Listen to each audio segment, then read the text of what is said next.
The Department of Agriculture intends to distribute 150,000 metric tons of NFA rice to local governments in order to free up warehouse space and help lower rice prices before the upcoming palay harvest season. San Juan City became the first local government unit to sell NFA rice at a reduced price of 33 pesos per kilogram, following the Food Security Emergency Declaration on February 3. Joining us now via Zoom is NFA Administrator Dr. Larry Lacson, who will discuss this initiative with us. Good morning, Doc Larry. Thank you very much for joining us. Hi, good morning, Paulo. Good morning to all our viewers. Good morning. Doc Larry, could you give us first the latest data on the rice stock that we do have that will be released by the NFA as part of the Food Security Emergency Declaration?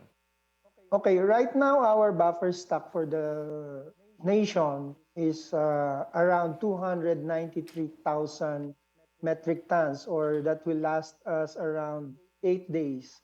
So we're nearing the target of 300,000. So for the distribution, we plan to distribute half of it, about 150,000 metric tons, in the first 6 months. Doc Larry, when you take a look at how this is affecting the market actually in terms of the average prices of rice so far, if I'm not mistaken, sa declaration pa lang ng food security emergency, the prices have already been affected by it. Just at what price point is rice now in general dito sa Pilipinas? Yeah, that's right, no? We've seen that the prices went down as soon as the food security emergency was declared. Right now, we're seeing 45 to 49 range. Unlike before, we don't see them. And the one thing that also helping is the MSRP that was set by the Department of Agriculture. Doc, there has been a bit of criticism, though, from the food security emergency saying that it will adversely affect local farmers who now have to reduce their prices, especially out in the provinces. When you take a look at that particular factor, that particular criticism, what is the response of the DA? I don't think that's accurate, since the National Food Authority right now is buying palay prices at a price that is really advantageous to our farmers. We always see it as two different things. Um, the National Food Authority always supports the palay prices so that the prices in the field will not be depressed. So this food security emergency, the target really is to lower the price, and as well as free up our warehouses, because we cannot buy palay if we have full warehouses, as you've seen. Mhm. No, our warehouses are pretty full right now. Sir, how many LGUs have expressed interest in buying the and selling rather the NFA rice? If not mistaken, San Juan was the first LGU. Yes, there's about, as of last count, 67 LGUs that signify their intention to participate. The first one to release is San Juan, followed by Camarines Sur, and then Nabotas is also withdrawing, and the rest will follow suit. We were expecting in the next few days. What are the steps is the NFA taking to try and make this easier in terms of the LGUs actually having access to the NFA rice stores? Okay, the guidelines set by the Department of Agriculture is we will release our stock through the Food Terminal Incorporated, also GOCC under DA. That itself simplified the process. Other LGUs can now negotiate directly with FTI, which I believe they can release the stock through consignments. So that in itself is a big, it simplified everything, and it prevents the, not really prevent, but hindi na kailangan ng LGU to have fun to just to participate.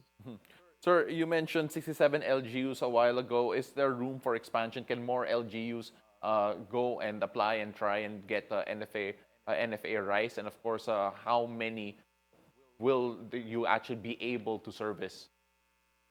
Actually, 67 is still a small number. We are opening up this window to all LGUs nationwide, since our warehouses are located nationwide, we want to free up as many space as possible. Actually, hindi nga ganun kabilis yung pull out. That's why we are encouraging now the LGUs to be aggressive, participate so that our consumers will benefit as well as our farmers, no? Mhm. We mentioned the prices a while ago, and we are wondering from the DA perspective, how do you monitor any potential overpricing? What are the penalties involved? And of course, what are the apparatus in place there for people to be able to report that NFA rice is being sold at a much higher price than actually intended? Well, price monitor is under the Department of Agriculture, not the National Food Authority. But as I've known, no, they have constant daily monitoring of prices. That's why they have monitored that since the declaration of food security emergency, the prices have gone down. On our part, we are monitoring the prices of palay nationwide. If we see depressed prices in some areas, we make some adjustments. You mentioned that you're monitoring the prices of palay, and since the declaration of national food emergency, we're taking a look at the long-term view as well. How do you see this particular emergency affecting the palay prices in the long term? And of course, how can we keep it at a stable level, especially with the release of NFA rice recently? I don't think the food security emergency will be a permanent fixture. This is just an emergency. Once it's lifted, it will go back to where we were, no? I don't see any effect in terms of, well, long-term effects in terms of palay prices since, sabi ko nga, this is just temporary. What will affect really the prices of palay in the long term is the ability of the farmers and uh, to dry their palay. As we know, there is a chronic, no, deficiency in palay drying facilities. That's actually the main problem why the prices are depressed, because any farmer will be forced to sell their palay if they don't have palay drying facilities. And, kakagat sila even if the price is It's low, low. no, since they don't have the facility. Doc, another thing that could affect the prices of rice and maybe perhaps palay is the fact that there has been importation of rice to try and address supply concerns as well. Has the price of palay been affected by that? Somehow, I think it has a factor, no? Since the passage of the rice tariffication law, the rice importation became liberalized. So any business entity can import. So it became the prices of palay in the local market. It becomes now no dependent or somehow affected by the world prices. Yes. Hindi maiwasan yan. So when local or when imported cheap rice comes in, definitely maraming stock sa mga bodega ng mga traders natin. Then they no reason or benefit to buy palay at a higher price because they have the imported stocks. So ganun lang yun. All right, Doc Larry, last question. For those who are, siguro may hesitation ba? I'm not sure. Is there any hesitation to try NFA rice for those who are not so sure about yung quality niya? What assurance can you give when it comes to the quality of NFA rice available?